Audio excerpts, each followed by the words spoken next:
majina. Kwa majina naitwa Sadik Said Ramadhani, ni mchezaji wa Fountain Gate Football Club. Kwanza napenda kumshukuru Mwenyezi Mungu kwa kuweza kutufikisha siku ya leo salama.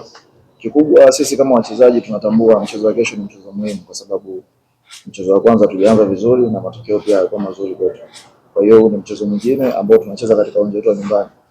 Kwa hiyo nguvu yetu yote tumeelekeza katika mchezo huu ili tuweze kupata matokeo, kwa sababu tupo nyumbani na tuna kila sababu ya kuhakikisha tunapata matokeo katika mchezo wa kesho.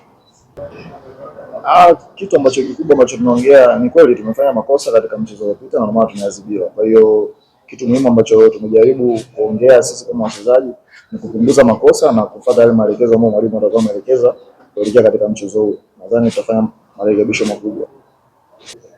Sisi kama wachezaji katika mchezo wa kesho, muhimu ni kupata matokeo mazuri ili kuweza kujiweka vizuri katika msimamo wa ligi. Hicho ndio kitu pekee katika siku ya kesho. Okay.